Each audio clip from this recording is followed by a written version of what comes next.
Saya sudah membaca catatan keperawatan. Saya akan melakukan tindakan prates konseling HIV. Saya kemudian cuci tangan.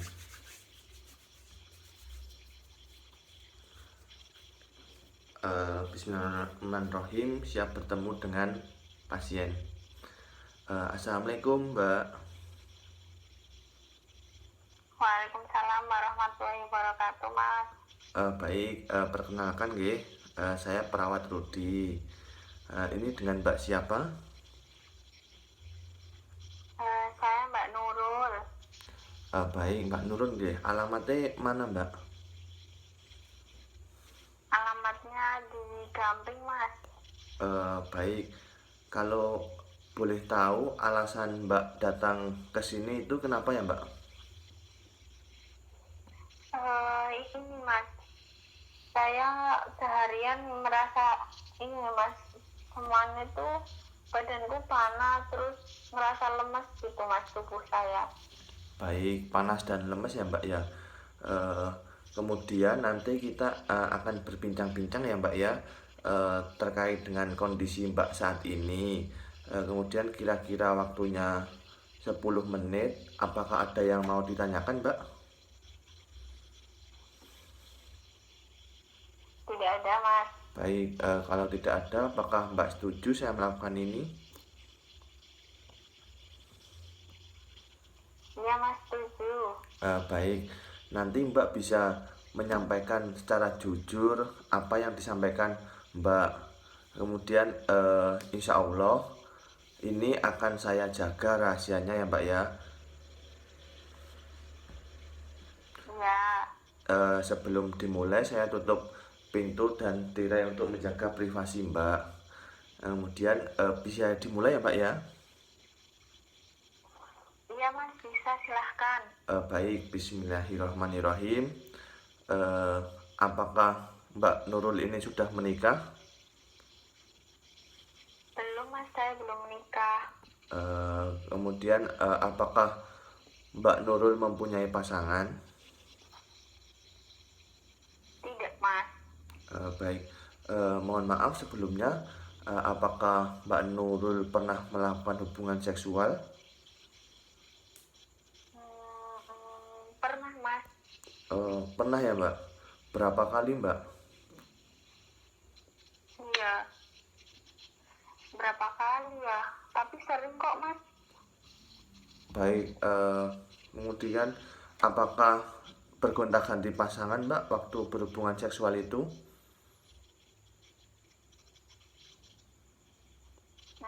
Iya. Iya ya, Mbak. Baik. Berarti Mbak sering melakukan hubungan seksual bergonta-ganti pasangan ya, Mbak ya? Iya, Mas. Kemudian apakah Mbak pernah menggunakan alat suntik yang bergantian, Mbak?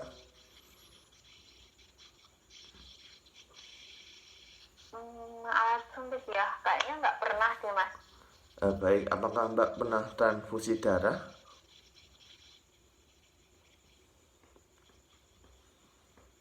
Transfusi darah belum pernah, Mas. Baik, menurut Mbak itu, menurut Mbak Nurul ini penyebaran HIV/AIDS itu bisa lewat apa aja, Mbak? Yang diketahui Mbak Nurul? Oh iya, penyebaran HIV itu menurut saya bisa lewat jarum suntik yang bergantian itu, Mas. Itu kan jarum suntik apa kalau yang udah kena darah gitu, Mas, itu bisa menular lewat situ. Baik. Kemudian misalkan Mbak ini memiliki masalah atau Mbak misalkan ada masalah, biasanya cara penyelesaiannya gimana, Mbak? Hmm. Saya biasanya cerita sama teman dekat saya, Mas. Baik. Kemudian menurut Mbak ini dampak seorang terkena HIV itu seperti apa sih, Mbak?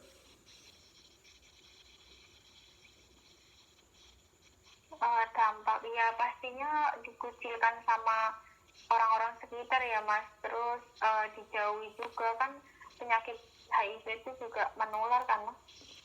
Baik.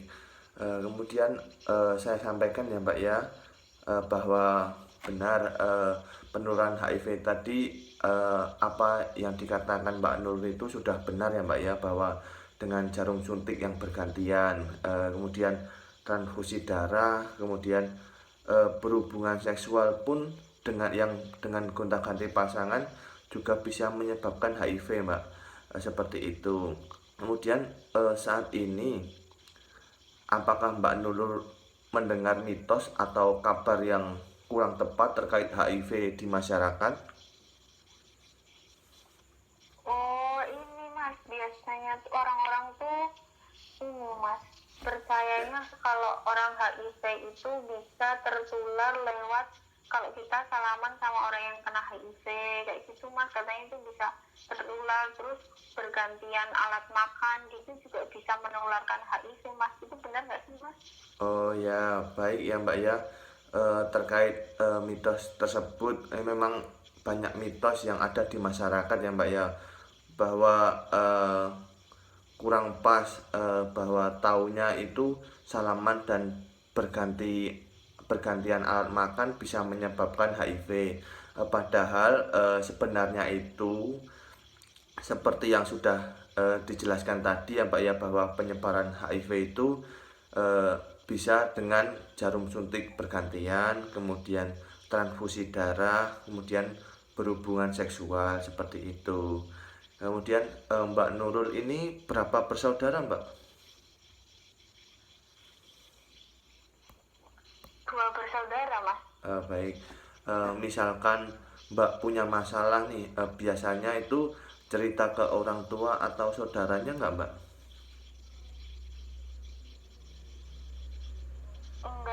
Enggak Mas, biasanya saya cerita cuma ke teman dekat aja, soalnya kan saya juga ngerantau kan, lagi jauh sama orang tua juga, jadi susah kalau mau cerita-cerita gitu. Baik Mbak Nurul, tadi kan sudah disampaikan di awal bahwa Mbak Nurul ini memiliki perilaku beresiko ya, terkait dengan berhubungan seksual dengan gonta-ganti pasangan seperti itu. Jadi Mbak Nurul disarankan melakukan tes HIV. Nanti Mbak bisa mengetahui secara dini apakah Mbak itu terinfeksi HIV apa tidak. Kemudian untuk prosedur tesnya itu Mbak tinggal datang ke sini, kemudian diantar ke lab, diambil darah. Kemudian seminggu kemudian bisa dilihat hasilnya. Jika nanti hasilnya positif, Mbak berarti terinfeksi HIV dan harus menyesuaikan penyakitnya dengan mengurangi atau menghilangkan perilaku beresikonya agar tidak menyebarkan HIV ke orang lain. Namun jika negatif, itu berarti Mbak Nurul belum tentu tidak terinfeksi, karena bisa saja itu virus sudah ada tetapi belum terdeteksi, yang mana itu dinamakan periode jendela, sehingga belum terdapat tanda gejalanya. Jika seperti itu Mbak bisa mengulang tesnya 6 bulan kemudian eh, untuk melakukan tes lagi seperti itu. Kemudian apakah Mbak bersedia dilakukan tes HIV?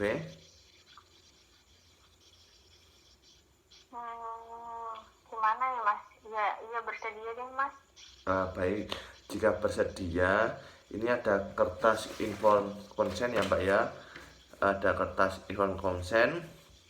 Kemudian Mbak bisa tanda tangan di bagian bawah sebagai bukti persetujuan. Baik Mas. Baik, Oke. jika sudah, saya lengkapi dokumennya terlebih dahulu ya Mbak ya. Baik, sudah lengkap. Sudah. Mbak bisa saya antar ke lab untuk pengambilan darahnya. Setelah itu kita akan bertemu lagi untuk mengetahui hasil tesnya itu 1 minggu ya Mbak ya. Kira-kira hari apa dan jam berapa Mbak? 1 minggu untuk kita bertemu lagi. 1 minggu dari sekarang ya Mas, berarti hari Ya Senin Mbak. aja deh Mas, jam 10. Ya baik, kalau begitu alhamdulillah Mbak ya, sudah selesai. Bagaimana perasaannya Mbak? Ya, jadi saya jadi tahu Mas, oh ternyata tuh penyebaran virus HIV itu yang benar lewat itu ya, lewat cairan, tapi cairan yang kayak cairan darah gitu, sama berhubungan seksual bergantian gitu Mas, nggak pakai salaman gitu ya. Ya, ya, baik. Bagus sekali ya Mbak ya, mau bekerja sama dengan saya, mau menjawab pertanyaan dari saya. Kemudian nanti seminggu lagi, hari Senin kita bertemu lagi ya Mbak ya untuk mengetahui hasil tesnya. Kemudian saya pamit ya Mbak ya, permisi. Assalamualaikum. Wassalamualaikum warahmatullahi wabarakatuh. Terima kasih Mas. Ya, baik Mbak.